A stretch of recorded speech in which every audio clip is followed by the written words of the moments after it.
Among the star-faring species of the Andromeda Spiral, where diplomatic relations were conducted with the subtlety of a supernova, a rather amusing consensus had emerged regarding humanity.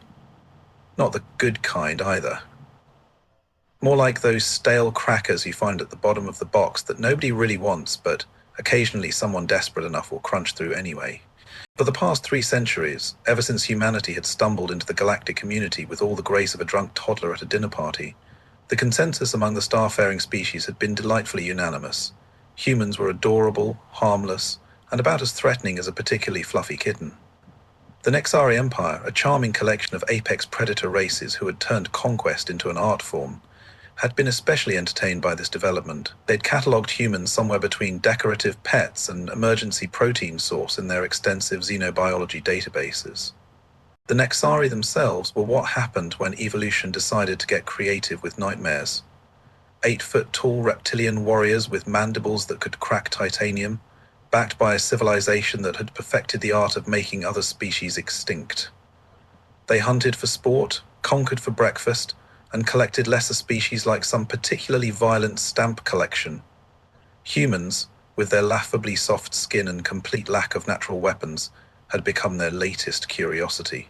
Which brought us to the current situation on Kepler 424b, a delightful little hellscape of a planet where the trees had evolved to be carnivorous and the local wildlife considered peaceful coexistence to be a mythical concept right up there with reasonable insurance premiums.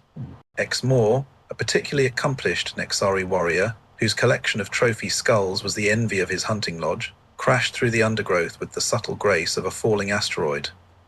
His hunting party had been tracking their escaped human cargo for 6 hours now, and frankly he was beginning to suspect that either the little creature was far cleverer than anyone had given it credit for, or his subordinates were suffering from some sort of collective vision impairment.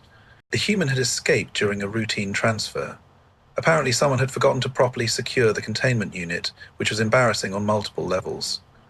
Not only had they lost valuable merchandise, but they'd lost it to a species that supposedly couldn't figure out how to open a simple locking mechanism. The irony was not lost on Hexmoor, though he died before admitting it to his hunting party. A track pattern suggests northward movement, hissed his second-in-command, a younger Nexari whose enthusiasm for the hunt was matched only by his complete inability to read terrain properly. The soft skin leaves impressions like a wounded prey animal. Hexmoor studied the ground with the practiced eye of someone who'd been tracking things with the intent to kill them for the better part of 2 centuries. The human was moving smart, staying to harder ground where possible, using water to mask scent trails and generally behaving in ways that suggested it understood the basic principles of not getting caught by things with very large teeth. Fascinating, he muttered, though he wasn't entirely sure what he found more interesting. The human's unexpected competence, or his own growing irritation at being outsmarted by something that should have been cowering in a corner by now. The hunting party pressed forward, their movements coordinated with the precision of apex predators who'd turned pursuit into a science. Hexmoor couldn't help but appreciate the irony of the situation. Here they were, representatives of the most feared warrior culture in 3 galactic sectors, being led on a merry chase by a creature their own databases classified as basically harmless. The terrain grew more treacherous as they advanced, the jungle floor becoming a maze of hidden roots and suspicious-looking vegetation that seemed to eye them with botanical malevolence. The local ecosystem had clearly received the memo that everything here was supposed to be trying to kill everything else, and had embraced the concept with enthusiasm. It was while navigating a particularly dense thicket that Hexmoor made his first and last mistake of the day. The ground beneath him, which had appeared solid enough to support his considerable bulk, turned out to be about as structurally sound as a political promise, the camouflage pick trap. Because apparently the local wildlife had developed engineering skills. Open beneath him, with the kind of perfect timing that suggested the universe had been saving up this particular joke for just the right moment. The fall was brief but educational. Hexmoor learned several things in rapid succession. First, that the pit was approximately 12 feet deep. Second, that the bottom was lined with jagged rocks that had clearly been placed there by someone with a vindictive sense of humor. And third, that his right leg was now bent at an angle that definitely wasn't covered in standard Nexo anatomy textbooks. His hunting party's reaction was swift and decisive. They looked down at him, assessed the situation with the cold calculation of predators who'd spent their entire lives learning that weakness was a death sentence, and promptly decided that discretion was the better part of valor. Or, as they put it in their charming way, the weak drag down the strong. Recovery would require resources we cannot spare, announced his second-in-command, displaying the kind of loyalty that made Hexmore wonder why he'd ever thought pack hunting was a good idea. We will report your valiant death to the command, and with that touching eulogy they departed, leaving Hexmore to contemplate the philosophical implications of being abandoned by his own hunting party while bleeding into a hole in the ground. The irony of an apex predator becoming prey through the simple expedient of gravity was not lost on him, though he was beginning to suspect that irony might be cold comfort when the local scavengers showed up for dinner. The jungle around him continued its cheerful symphony of things eating other things, blissfully unconcerned with his rapidly deteriorating situation. Hexmore tried to climb out twice, but his injured leg had other plans, and the pit walls were smooth enough to suggest that whoever had dug this trap had been thorough in their engineering. He was just beginning to wonder if this was how his illustrious hunting career would end, not in glorious battle, but as an appetizer for whatever passed for vultures on this charming little death world. When he heard footsteps approaching through the undergrowth, soft footsteps, very soft footsteps, kind of footsteps that belonged to creatures with delicate bone structures and absolutely no business wandering around planets where everything was actively trying to kill them. Human footsteps. The footsteps belonged to Isadora Blackthorne, a xenobotanist who had signed up for what she'd been assured was a routine research expedition and instead found herself starring in her own personal survival horror experience. She'd been having what could charitably be described as a very bad week, what with the whole being kidnapped by alien predators situation, followed by the escaping into a jungle that actively wanted to murder her development. But nothing, absolutely nothing, had prepared her for the sight of 8 feet of apex predator wedged into a pit trap like some sort of very large, very angry, and very much not dead Jack-in-the-Box. Hexmore looked up at her with a kind of expression that suggested he was reconsidering several life choices, not least of which was his career path. Here he was, a warrior whose mere presence had once caused 3 different species to surrender preemptively, now reduced to being rescued by what his people considered the galactic equivalent of a walking appetizer. Well, Isadora said, peering down at him with the kind of clinical interest she usually reserved for particularly fascinating plant specimens, this is unexpectedly ironic. Hexmore attempted what he hoped was a threatening snarl, but the effect was somewhat diminished by the fact that he was stuck in a hole and bleeding from multiple lacerations. Stay back, soft skin. I am still capable of what exactly? Isadora interrupted, settling herself on the edge of the pit with the casual confidence of someone who spent years working with things that could kill her. Bleeding dramatically?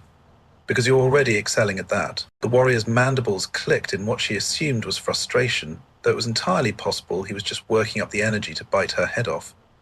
She'd studied enough predator psychology to know that injured apex hunters were typically at their most dangerous when cornered, but she'd also studied enough anatomy to recognize that his right leg was about as functional as a chocolate teapot. Your hunting party left you, she observed, noting the absence of other massive reptilian death machines in the immediate vicinity. That's got to sting almost as much as whatever you did to that leg. Hexmore's silence was more telling than any roar would have been. The abandonment clearly ranked somewhere between professionally embarrassing and philosophically devastating on his scale of personal disasters.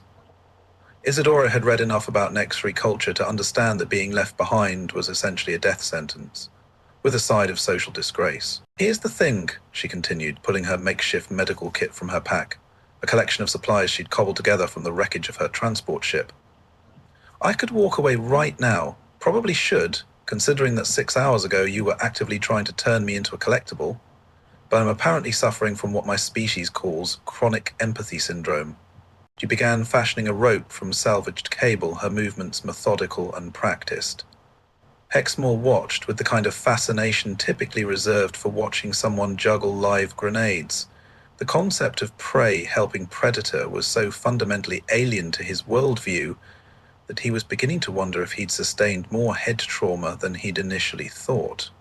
"Way," he managed, the word coming out more as a confused hiss than a question. "Because," Isadora said, testing the strength of her improvised rope, "in my culture we have this peculiar notion that leaving someone to die in a hole is generally considered poor form.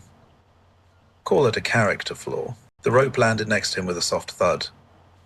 Hexmore stared at it as if it was some sort of alien artifact, which, from his perspective, it essentially was.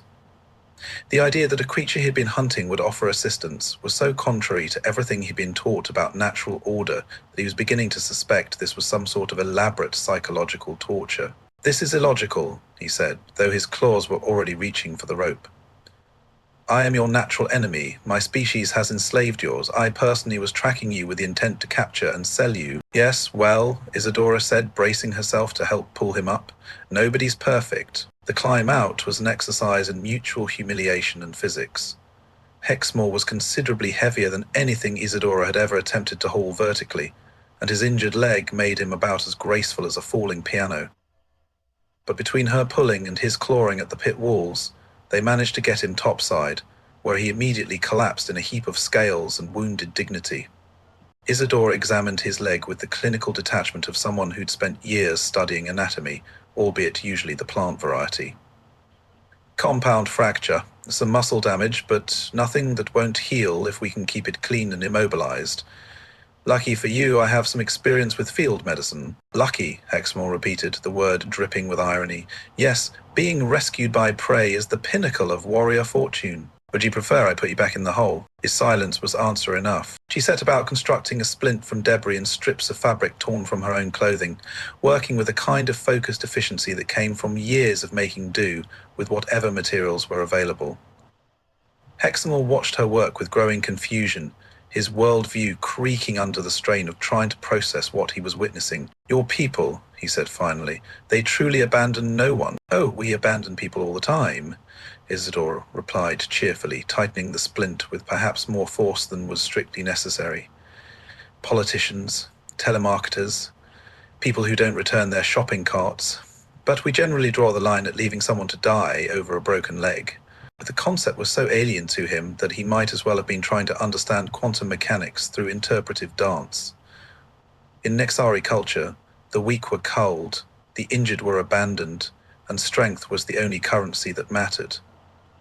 The idea that a species could survive, let alone thrive, while carrying their weakest members was antithetical to everything he'd been taught. "You said your transport crashed," he observed, noting the various pieces of technology she'd incorporated into her medical supplies. "About 3 kilometers east of here," she confirmed, fashioning a crude crutch from a piece of hull plating. "Turns out your people's cargo containers aren't designed with passenger comfort in mind. Who knew? And you? Escaped. Improvised, adapted, and overcame. It's sort of our thing."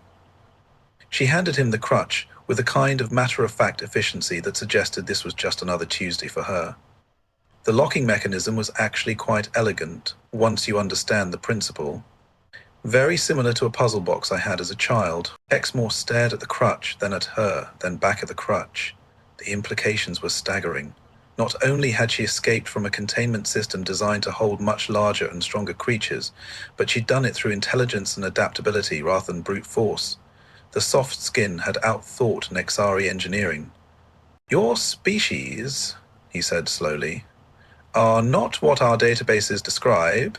"Funny thing about databases," Isadora said, helping him to his feet with surprising strength for someone half his size. "They're only as accurate as the people who write them. And something tells me your people haven't been particularly interested in understanding us beyond our market value." As they made their way through the jungle, Hexmore leaning heavily on his improvised crutch, he began to suspect that the galaxy's understanding of humanity might be suffering from a rather significant oversight. The creature beside him, this prey species, had not only escaped from captivity, but had chosen to help her captor rather than leave him to die. It was, he reflected, either the most irrational behavior he'd ever witnessed, or the most terrifying display of strength he'd ever encountered. And he was beginning to suspect it might be both. The jungle of Kepler 442b had apparently taken lessons from the most vindictive interior decorator in the galaxy. Everything was either poisonous, carnivorous, or possessed of an attitude problem that would make a caffeinated honey badger look reasonable. The trees leaked acid sap, the flowers screamed when you got too close, and the local equivalent of grass had evolved tiny teeth that nibbled at anything foolish enough to walk on it. Isadora had fashioned them a shelter from the wreckage of her transport, a lean-to that looked like it had been designed by someone who'd learned architecture from a particularly creative child with building blocks. It wasn't pretty, but it kept the acid rain off and provided some protection from the nocturnal predators that treated sunset as dinner bell. "Your people," Hexam said, watching her coax a fire from damp wood and sheer determination. "They all possess this level of resourcefulness." "You mean the ability to make things work with whatever's lying around?" Isadora poked at the fire with a stick, sending sparks spiraling up into the canopy. "Pretty much. We're stubborn that way. Give a human a broken spacecraft in 3 hours, and they'll either fix it or turn it into something completely different, but arguably more useful." She'd been sharing her water rations with him, despite the fact that he probably weighed 3 times what she did, and his people had literally been planning to sell her. The mathematical absurdity of it was staggering. By all logical calculations, she should have been conserving every drop for herself. "This makes no evolutionary sense," he muttered, accepting the water container she offered him. "Altruism toward non-pack members is a liability. It reduces survival probability." "Depends on how you define survival," Isadora said, settling back against a piece of hull plating that she'd positioned to catch the fire's warmth. "My species learned a long time ago that the individual who survives alone usually doesn't survive very long.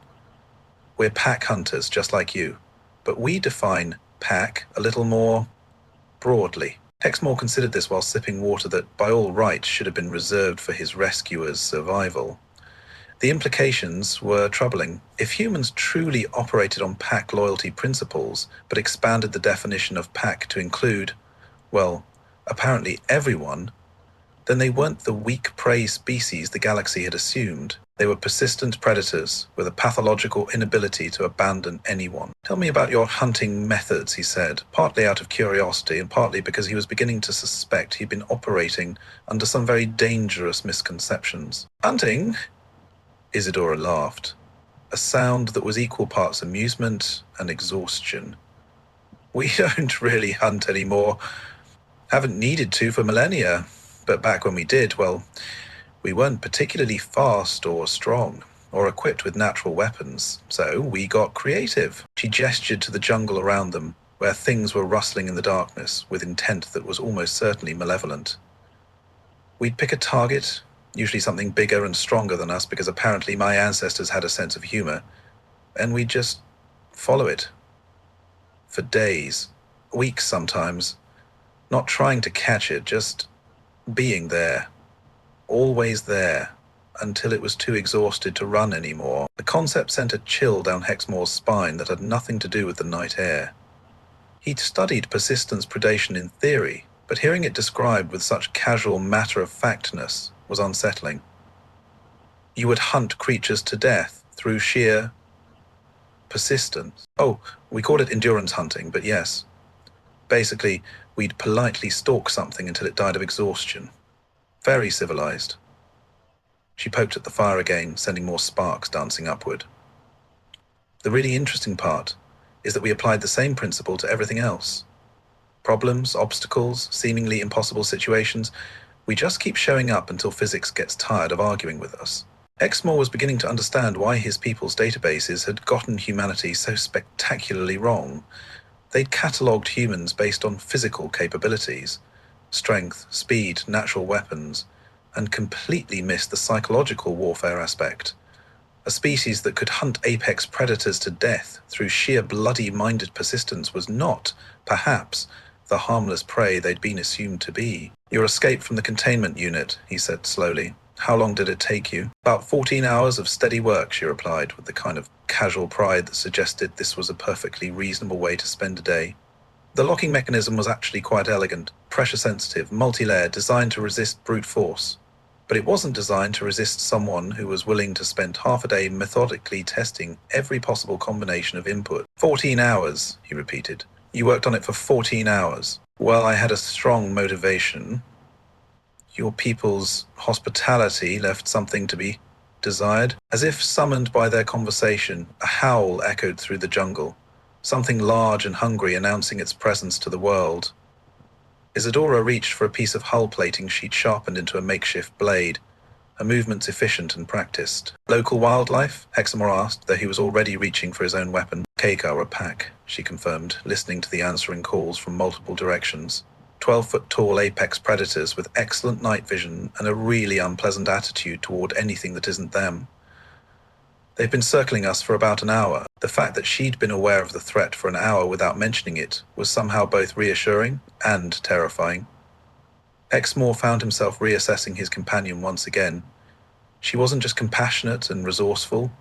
She was tactically aware and prepared for violence when necessary. How many? He asked, struggling to his feet with the aid of his crutch. 6, maybe 7, hard to tell with the echo patterns.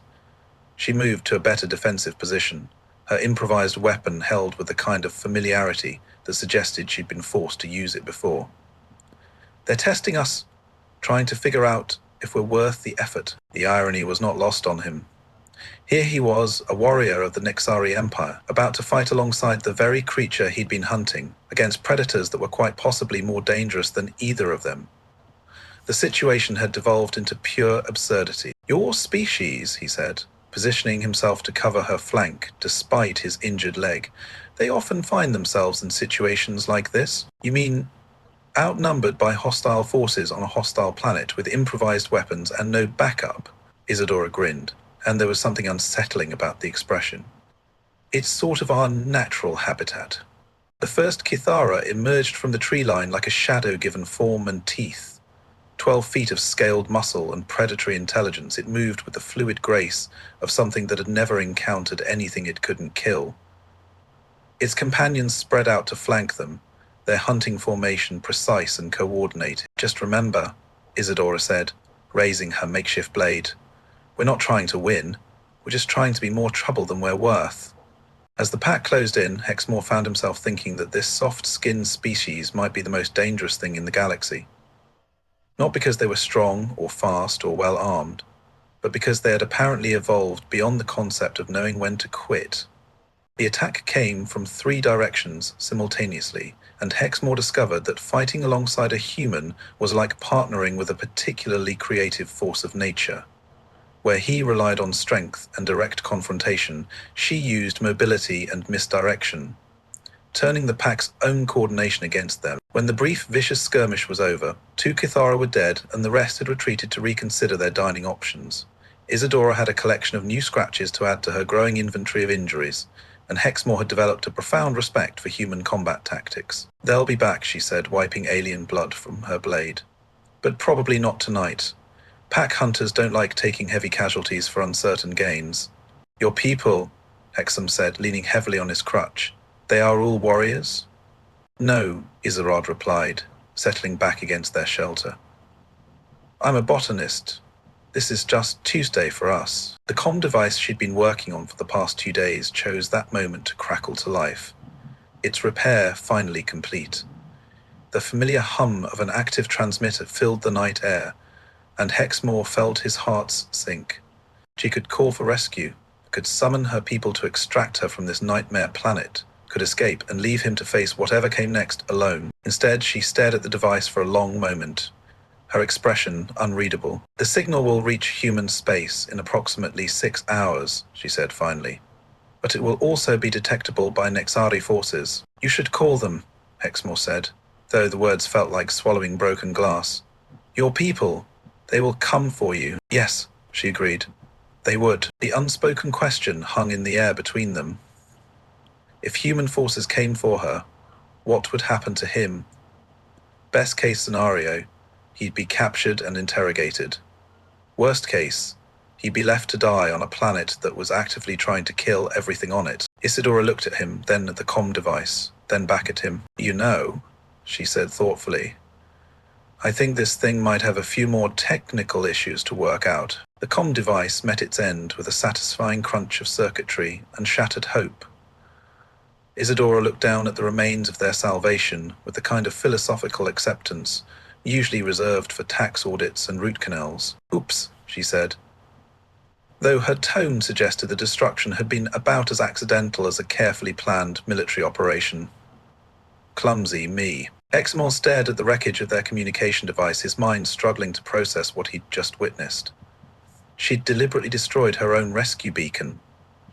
The soft-skin had voluntarily chosen to remain stranded on a death world rather than risk his capture. The word came out as barely a whisper, because, Isadora said, already moving to pack their meager supplies. "Where I come from, we don't abandon our partners, even the ones who are recently trying to sell us." The philosophical implications crashed over him like a tidal wave of existential crisis. Everything he'd been taught about strength, about survival, about the natural order of predator and prey, it was all wrong. Not just slightly off, but catastrophically, fundamentally, embarrassingly wrong. "Your people will search for you," he said, grasping at some semblance of logic. "They will not simply accept your disappearance." "Oh, they'll look," she agreed cheerfully, shouldering her pack. "But they'll look for someone who might have survived a crash landing, not someone who's actively trying to avoid rescue. Humans are persistent, but we're not miracle workers." Exmoor activated his personal communicator, the device that could have summoned his hunting party hours ago. Instead of calling for extraction, he accessed the Nexari military database and began composing what was quite possibly the most career-ending report in the history of interstellar warfare. "Critical intelligence update," he dictated, his voice steady despite the magnitude of what he was about to do. "Subject, reassessment of human threat level.